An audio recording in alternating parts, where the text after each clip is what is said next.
Durante toda a doença, seus dois estados de consciência persistiram lado a lado. O primário, em que ela era bastante normal psiquicamente, e o secundário, que bem pode ser assemelhado a um sonho, em vista de sua abundância de produções imaginárias e alucinações.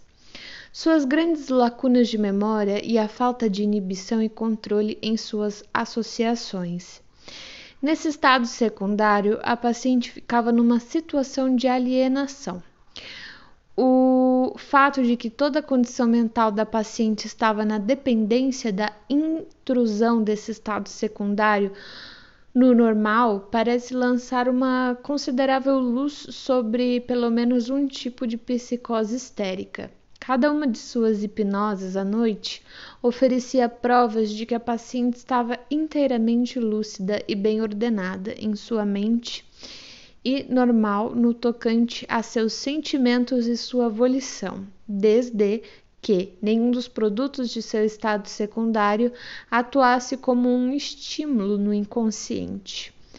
A psicose extremamente acentuada que surgia sempre que havia um intervalo considerável nesse processo de desabafo revelou o grau em que esses produtos influenciavam os estados psíquicos de seu estado latentes. Tornou-se manifesta, como já vimos, como sintomas crônicos. Acrescentou-se então a estes um novo grupo de fenômenos que pareciam ter tido uma origem diferente. As paralisias espáticas das extremidades esquerdas e as paresias dos músculos elevadores da cabeça. Eu os distingo dos outros fenômenos porque, uma vez que tivessem desaparecido, nunca mais retornavam, mesmo na forma mais breve ou branda, ou durante a fase conclusiva e de recuperação. Quando todos os outros sintomas se tornaram de novo ativos após terem ficado inativos por algum tempo. Da mesma forma, jamais vieram à tona nas análises hipnóticas e não foram rastreados até as fontes emocionais ou imaginativas. Inclino-me a pensar, portanto, que seu surgimento não se deveu ao mesmo processo psíquico dos outros sintomas, mas cabe atribuí-lo a uma extensão secundária daquela condição desconhecida que constitui o fundamento somático dos fenômenos histéricos. Em seguida, o próximo parágrafo é muito semelhante ao anterior. Durante toda a doença, seus dois estados de consciência persistiram lado a lado, o primário, em que ela era bastante normal psiquicamente, e o secundário, que bem podem ser assemelhado a um sonho, em vista de sua abundância de produções imaginárias e alucinações. Suas grandes lacunas de memória e a falta de inibição e controle em suas associações. Nesse estado secundário, a paciente ficava numa situação de alienação. O fato de que toda a condição mental da paciente estava na dependência da intrusão desse estado secundário no normal parece lançar uma considerável luz sobre pelo menos um tipo de psicose histérica. Cada uma de suas hipnoses à noite oferecia provas de que a paciente estava inteiramente lúcida e bem ordenada em sua mente e normal no tocante a seus sentimentos e a sua volição, desde que nenhum dos produtos de seu estado secundário atuasse como um estímulo no inconsciente. A psicose extremamente acentuada que surgia sempre que havia um intervalo considerável nesse processo de desabafo revelou o grau em que esses produtos influenciavam os fatos psíquicos de seu estado normal. É difícil evitar expressar a situação afirmando que a paciente estava dividida em duas personalidades, das quais era mentalmente normal e a outra insana. Em minha opinião, a nítida divisão entre os dois estados nessa paciente só vem revelar com maior clareza aquilo que ocasionou um grande número de problemas inexplicados em muitos outros pacientes. Foi especialmente observável em Ana O. o grau em que os produtos de seu mau-eu, conforme ela própria o denominava, afetavam seu senso ético-mental. Se esses produtos não tivessem sido continuamente eliminados, ter-nos-íamos confrontado com uma histeria do tipo malévolo, teimosa, indolente, desagradável e rabugenta. Mas o que se passava era que, após a remoção desses estímulos, seu verdadeiro caráter, que era o oposto disso tudo, sempre ressurgia de imediato. Não bastante, embora seus dois estados fossem assim nitidamente separados, não só o estado secundário invadia o primeiro, como também, e isso se dava com frequência em todas as ocasiões, mesmo quando ela se encontrava numa condição muito ruim, um observador lúcido e calmo ficava sentado, conforme ela dizia, num canto de seu cérebro, contemplando toda aquela loucura a seu redor. Essa persistência do pensamento claro enquanto a psicose estava em pleno processo encontrava expressão numa forma muito curiosa. Numa ocasião em que, depois de terem cessado os fenômenos histéricos, a paciente estava atravessando uma depressão temporária, ela apresentou grande número de temores e autorrecriminações infantis, entre eles a ideia de que, de algum modo, estivera doente e tudo aquilo fora dissimulado. Observações semelhantes, como sabemos, têm sido feitas com frequência. Depois que um distúrbio dessa natureza desapareceu e os dois estados de consciência voltaram a se fundir num só, os pacientes, lançando um olhar retrospectivo para o passado, se veem como uma personalidade única e indivisa, que se dava conta de todo aquele absurdo. Acham que poderiam tê-lo impedido se isso tivesse desejado, e se sentem como se tivessem praticado todo o mal de forma deliberada. Deve-se acrescentar que esse raciocínio normal que persistia durante o estado secundário deve ter variado enormemente de intensidade e, muitas vezes, até deve ter estado ausente de todo. Já descrevi o surpreendente fato de que, do começo ao fim da doença, todos os estímulos decorrentes do estado secundário, junto com suas consequências, eram eliminados de maneira permanente ao receberem expressão verbal na hipnose. E resta-me apenas acrescentar a certeza de que isso não foi uma invenção minha, imposta à paciente por sugestão. Fui apanhado inteiramente de surpresa, e só depois de todos os sintomas serem eliminados em toda uma série de situações é que desenvolvi uma técnica terapêutica a partir dessa experiência. A cura final da histeria merece mais algumas palavras. Ela foi acompanhada, como já tive oportunidade de dizer, por perturbações consideráveis e uma deterioração do estado mental da paciente.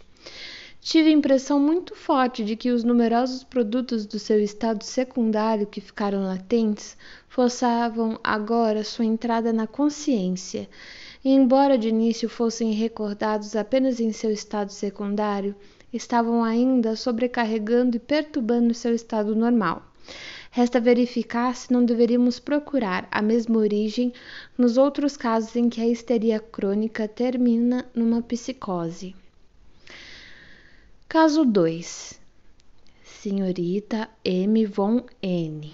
Idade: 40 anos, da Livônia. Esse caso foi analisado por Freud.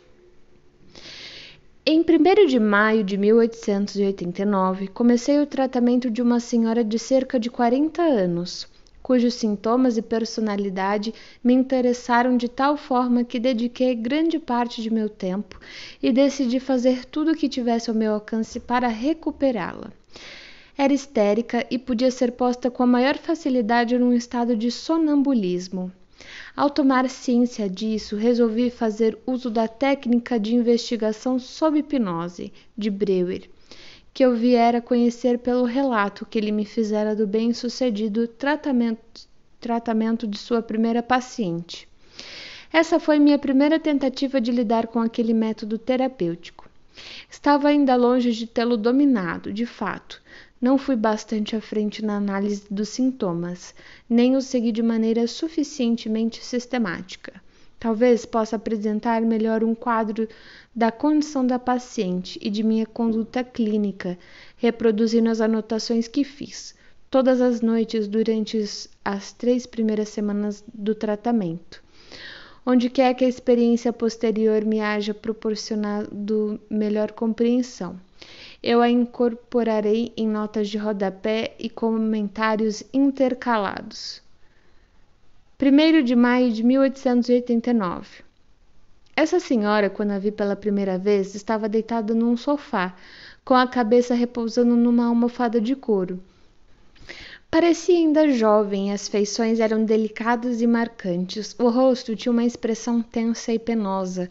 As pálpebras estavam cerradas e os olhos baixos. A testa apresentava profundas rugas e as dobras nasolabiais eram acentuadas. Falava em voz baixa, como se tivesse dificuldade, e a fala ficava de tempos em tempos sujeita a interrupções espáticas, a ponto de ela gaguejar.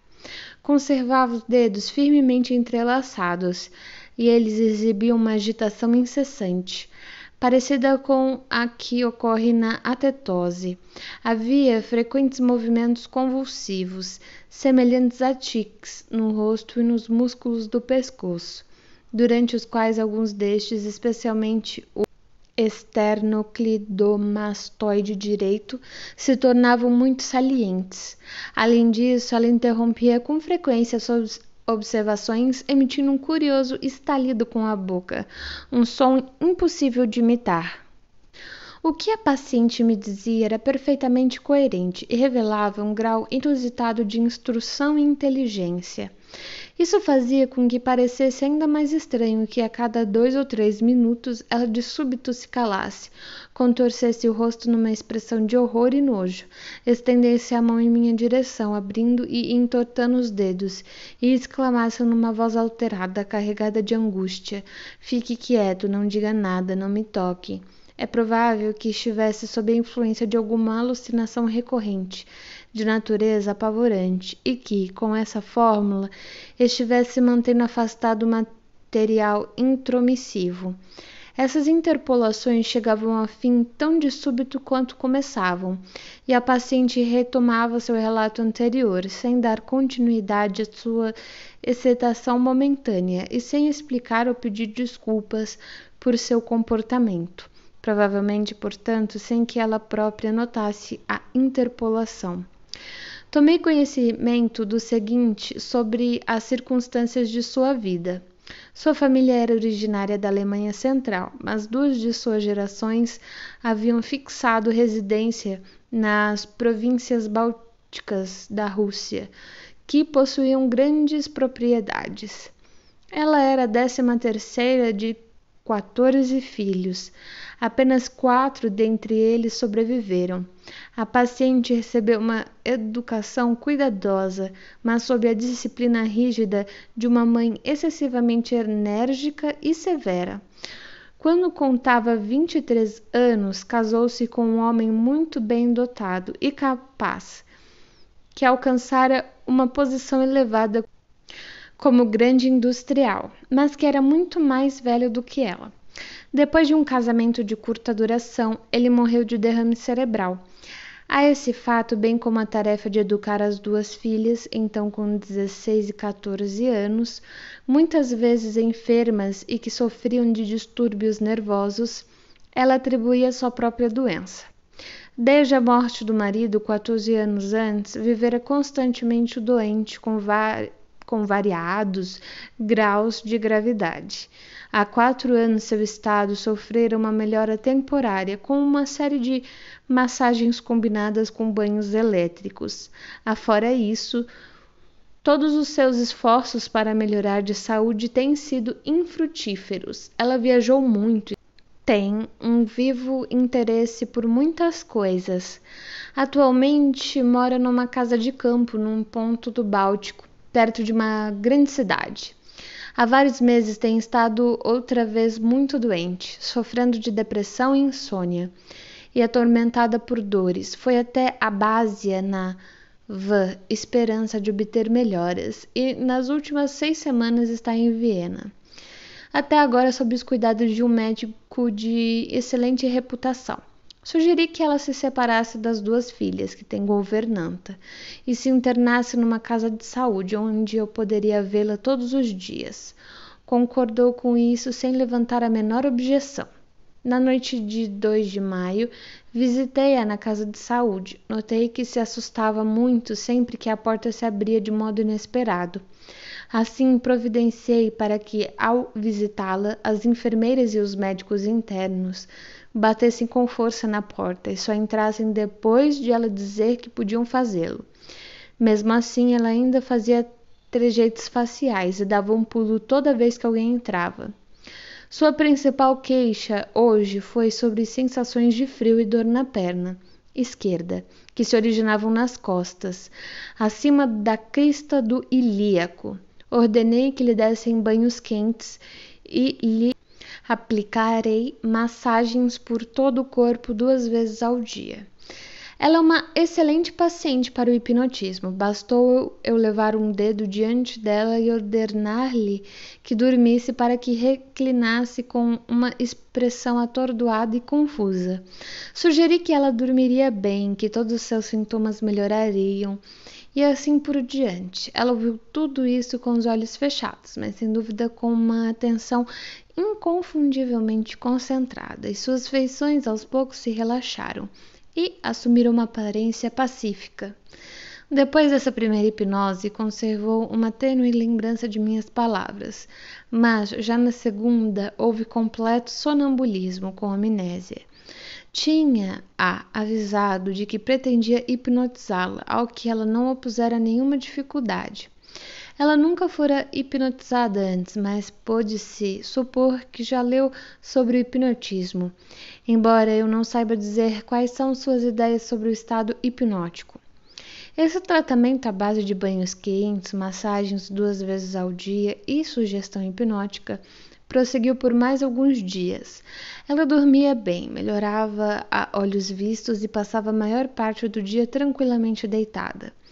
Não lhe foi proibido ver as filhas, ler ou cuidar da correspondência. 8 de maio, manhã. Ela me entreteve num estado que parecia normal, com histórias aterradoras sobre animais. Lera no Frankfurter Zeitung, que estava na mesa em frente a ela. Uma história de como um aprendiz amarrava um menino e lhe pusera na boca um rato branco. O menino morrera de susto. O Dr. K. lhe dissera ter mandado uma caixa cheia de ratos brancos para Tiflis. Ao narrar-me isso, ela demonstrava todos os sinais de horror. Torcia e retorcia as mãos várias vezes. Fique quieto, não diga nada, não me toque. Imagine só se houvesse uma criatura dessas na cama. Estremeceu. Pense só. Quando for aberta, há um rato morto entre eles, um que foi roído. Durante a hipnose, tentei eliminar essas alucinações com animais.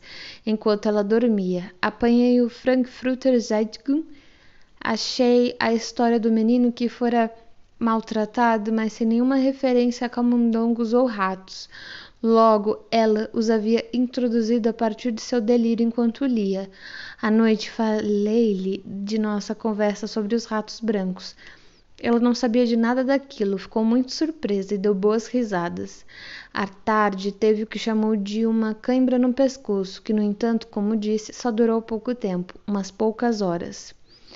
Noite, pedi-lhe que, sob hipnose, falasse o que, depois de certo esforço, ela conseguiu fazer. Falava baixo e refletia por um momento, cada vez, antes de responder. Sua expressão se alterava de acordo com o tema de suas observações e se acalmava tão logo minha sugestão punha termo à impressão nela causada pelo que dizia. Perguntei-lhe por que se assustava com tanta facilidade e ela respondeu: está relacionado com as lembranças de minha meninice. Quando? Primeiro, quando eu tinha 5 anos e meus irmãos e irmãs costumavam atirar animais mortos em mim. Foi aí que tive meu primeiro desmaio e espasmo. Mas minha tia disse que aquilo era uma vergonha e que eu não devia ter aqueles ataques, de modo que eles pararam. Depois me assustei de novo quando eu tinha 7 anos e inesperadamente vi minha irmã no caixão e outra vez quando contava 8 anos. E meu irmão Me aterrorizou uma porção de vezes, enrolando-se em lençóis como um fantasma. E também quando tinha 9 anos e vi minha tia no caixão e de repente o queixo dela caiu. É claro que essa série de causas desencadeadoras traumáticas que ela citou em resposta à minha pergunta sobre a razão de ser tão propensa a se assustar já estava pronta em sua memória. Ela não poderia ter reunido tão depressa esses episódios de diferentes períodos de sua infância num curto intervalo transcorrido entre minha pergunta e sua resposta. No fim de cada uma das histórias, ela se crispava toda e assumia uma expressão de medo e horror. Ao final da última, escancarou a boca e ficou ofegante. As palavras com que descreveu o tema pavoroso de sua experiência foram pronunciadas com dificuldade e entremeadas de estertores. Depois suas feições se tranquilizaram. Uma resposta a uma pergunta, disse-me enquanto descrevia essas cenas, via-as diante de si numa forma plástica e em suas cores naturais. Contou que, em geral, pensava nessas experiências com muita frequência e o fizera nos últimos dias. Sempre que isso acontecia, via essas cenas com toda a nitidez da realidade, compreendendo agora por que tantas vezes ela me entretém com cenas de animais e quadros de cadáveres. Minha terapia consiste em eliminar esses quadros, de modo que ela não possa mais vê-los diante de si. Para reforçar minha sugestão, passei suavemente a mão por seus olhos várias vezes. 9 de maio, manhã. Sem que lhe tivesse dado nenhuma outra sugestão, ela dormiu bem, mas sentiu dores gástricas pela manhã. Estas surgiram ontem no jardim, onde ela permaneceu muito tempo com as filhas. Concordou que eu limitasse as visitas das moças a 2 horas e meia. Alguns dias atrás, recriminara a si própria por deixar as filhas sozinhas. Encontrei-a um tanto agitada hoje. A testa estava enrugada, a fala era hesitante e ela produzia aqueles estalidos característicos. Enquanto era massageada, disse-me apenas que a governanta das filhas lhe levara um atlas etnológico e que algumas fotografias de índios norte-americanos, vestidos como animais, lhe produziram um grande estado de choque. Entre aspas, pense só se eles ganhassem vida. Fecha aspas, estremeceu.